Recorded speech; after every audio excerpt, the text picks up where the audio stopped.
부산지인 믿음의 가족 여러분, 하나님의 은혜와 평강이 오늘도 여러분의 가정과 일터 가운데 함께 하시기를 소망합니다. 오늘 말씀은 출애굽기 15장 22절에서 27절입니다. 모세가 홍해에서 이스라엘을 인도하며 그들이 나와서 수르 광야로 들어가서 거기서 사흘 길을 걸었으나 물을 얻지 못하고 마라에 이르렀더니 그곳 물이 써서 마시지 못하겠으므로 그 이름을 마라라 하였더라. 백성이 모세에게 원망하여 이르되 우리가 무엇을 마실까 하매 모세가 여호와께 부르짖었더니 여호와께서 그에게 한 나무를 가리키시니 그가 물에 던지니 물이 달게 되었더라. 거기서 여호와께서 그들을 위하여 법도와 율례를 정하시고 그들을 시험하실세 이르시되 너희가 너희 하나님 나 여호와의 말을 들어 순종하고 내가 보기에 의를 행하며 내 계명에 귀를 기울이며 내 모든 규례를 지키면 내가 애굽 사람에게 내린 모든 질병 중 하나도 너희에게 내리지 아니하리니 나는 너희를 치료하는 여호와입니다. 그들이 엘림에 이르니 거기에 물샘 12과 종려나무 이런 그루가 있는지라 거기서 그들이 그 물 곁에 장막을 치니라. 아멘. 오늘 우리가 읽은 말씀에 보면 이스라엘 백성들이 홍해에서 나와서 광야로 들어가는 모습을 보여줍니다. 22절에서 24절 말씀입니다.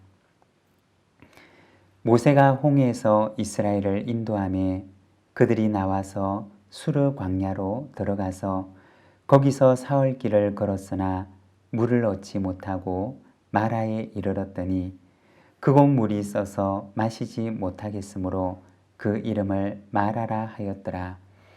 백성이 모세에게 원망하여 이르되 우리가 무엇을 마실까 하매. 여기에 보면 이스라엘 백성들이 홍해에서 큰 기적을 경험하고 나서 들어가게 된 곳은 수르라고 하는 광야였다고 이야기를 합니다. 광야라고 하는 곳은 강수량이 아주 적은 곳입니다. 그래서 굉장히 메마르고 물이 귀한 곳입니다. 그 메마른 땅을 이스라엘 백성들이 사흘 길을 걸어가게 되었던 것입니다. 여러분, 사흘이라고 하는 시간은 어떠한 시간일까요? 그 시간은 짧은 시간도 아니지만 그러나 또 다른 한편으로 그렇게 긴 시간도 사실은 아닙니다. 그들은 홍해의 기적을 경험하고 수르 광야로 들어가서 3일 길을 걷게 되었던 것입니다. 하루를 지나가면서 여러 가지 불편한 것들이 있었지만 참았습니다. 그리고 두 번째 날을 이틀 길을 지나가면서 힘들지만 그래도 참습니다. 그런데 3일째 되던 날 그들의 인내심은 바닥나 버렸고 드디어 그들의 불만이 폭발해 버렸던 것입니다. 그들이 참고 그리고 눌러놓았던 원망이 모세를 향해 하나님을 향해 폭발해 버렸던 것입니다. 그들의 원망의 근원은 어디에서 나온 것일까요? 3일이라고 하는 시간은 사실 그렇게 참지 못할 만큼 긴 시간은 아니었습니다. 그들이 앞으로 걸어가야 될 40년에 비하면 이 3일이라는 시간은 어떻게 보면 너무나 짧은 순간에 불과한 시간입니다. 그런데 3일을 넘기지 못하고 그들이 폭발해 버렸던 것은 그들 속에 그들의 원망 가운데 어떤 원인이 있었기 때문입니다. 그것은 하나님을 향한 불신이었던 것입니다. 그들을 인도하실 하나님을 그들은 아직까지 온전하게 신뢰할 수가 없었던 것입니다. 만일에 그들을 인도하실 하나님을 신뢰하였더라면 사흘이 아니라 그보다 더 많은 시간들도 그들은 견뎌낼 수가 있었을 것입니다. 그러나 그들이 그렇게 할 수가 없었던 것은 그들은 하나님을 신뢰할 수가 없었던 것입니다. 하나님에 대한 불신이 3일이라는 그 시간조차도 그들로 하여금 참을 수 없게 만들었던 것입니다. 여러분, 하나님을 신뢰하지 못하면 오늘 우리도 이스라엘 백성들처럼 작은 일에도 원망하고 불평할 수밖에 없습니다. 하나님을 신뢰하는 사람만이 광야에서도 하나님을 찬양하고 노래할 수가 있는 것입니다. 여러분, 이 믿음이 우리 속에 있기를 원합니다. 하나님을 향한 믿음과 신뢰로 광야에서도 주를 찬송할 수 있는 그 믿음이 우리 속에 충만하기를 소망합니다. 25절의 말씀입니다. 모세가 여호와께 부르짖었더니 여호와께서 그에게 한 나무를 가리키시니 그가 물에 던지니 물이 달게 되었더라. 거기서 여호와께서 그들을 위하여 법도와 율례를 정하시고 그들을 시험하실세. 그들이 수르 광야에서 만났던 것은 먹을 수 없는 물이 있는 마라라고 하는 쓴물이 나는 곳이었습니다.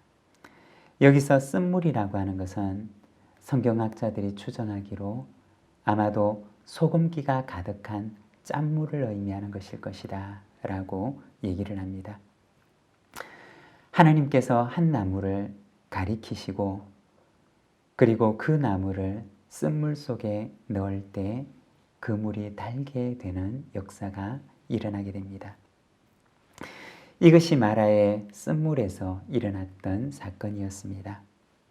그런데 오늘 말씀에 보면 그 나무가 어떤 나무였는지에 대해서 자세하게 이야기하고 있지 않습니다. 오히려 말하기를 여호와께서 한 나무를 가리키시니 라고만 얘기할 뿐입니다. 나무가 중요한 것이 아니라 하나님께서 가리키신 나무가 중요한 것입니다. 여기서 가리키다라고 하는 말은 히브리어로는 야라라고 하는 단어를 사용하는데 그 의미는 가리키다, 지시하다, 혹은 가르치다 라는 의미를 가지고 있습니다. 그리고 이 야라라고 하는 말에서 율법을 의미하는 토라라고 하는 말이 나오게 됩니다. 토라가 무엇이냐? 그리고 오늘 25절 말씀에서 읽었던 법도와 율례가 무엇이냐? 하나님께서 가리키시는 것, 하나님께서 지시하시는 것, 하나님께서 가르쳐 주시는 것, 바로 그것이 율법이고 그리고 율례이며 법도라는 것입니다. 하나님께서 우리 인생이 걸어가야 할 길을 가리켜 보여주시는 것, 그것이 토라이며 그것이 율례와 법도입니다. 우리 인생에도 마라와 같은 쓴물이 나오는 곳이 있을 것입니다. 그리고 쓴물 같은 순간이 우리의 인생을 찾아올 수도 있습니다.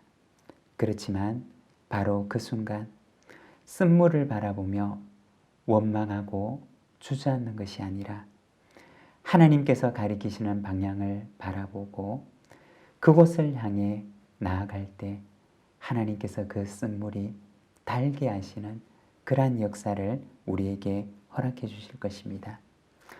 마라 앞에서 원망하고 주저앉는 것이 아니라 하나님께서 가리키시는 그곳을 향해 믿음으로 길을 떠나는 우리 부산진 모든 믿음의 가족들이 되시기를 바랍니다. 27절입니다. 그들이 엘림에 이르니 거기에 물샘 12과 종려나무 70그루가 있는지라 거기서 그들이 그 물 곁에 장막을 치니라. 그들은 마라를 보고 원망하지만 하나님께서는 그들을 12개의 물샘과 70그루의 종려나무가 있는 엘림으로 그들을 인도하십니다. 그들에게 엘림을 주실 하나님에 대한 믿음과 신뢰가 있었다면 그들의 광야의 길은 단지 고난의 길일 뿐만 아니라 그것은 사랑의 길이었을 것이고 은혜와 감사가 가득한 복된 길이었을 것입니다. 여러분, 우리가 걸어가는 인생의 길도 마찬가지입니다. 마라를 바라보면 원망의 길이 되지만 하나님을 바라보면 은혜와 감사의 길이 됩니다. 오늘도 하나님을 바라봄으로 은혜와 감사의 길을 걸어가는 우리 부산진 모든 믿음의 가족들이 되시기를 바랍니다. 기도하겠습니다. 하나님 아버지 은혜를 감사합니다. 마라의 쓴물 앞에서 하나님을 향하여 원망하는 이스라엘 백성들의 그 불신의 모습을 우리가 바라봅니다. 주님, 우리의 인생 앞에도 놓여있는 이 쓴물 앞에서 우리가 쓴물을 바라보는 것이 아니라 눈을 들어 하나님을 바라보며 우리의 길을 인도하시되 12개의 물샘이 있는 그리고 이런 거루의 종려나무가 기다리고 있는 그 엘림으로 우리를 인도하심을 믿으며 오늘 나에게 주어진 이 광야에서 오히려 하나님을 바라보는 믿음과 그리고 감사와 소망을 우리에게 허락해 주시기를 원합니다. 이 하루를 주께 의탁합니다. 하나님 붙들어 주시고 우리의 인생을 인도하실 하나님을 믿고 신뢰하며 따라가고자 하오니 주님 연약한 저희의 손을 붙들어 주시고 오늘도 이 광야 길에서 우리에게 감사와 은혜로 충만케 하여 주옵소서. 예수님의 이름으로 기도드립니다. 아멘.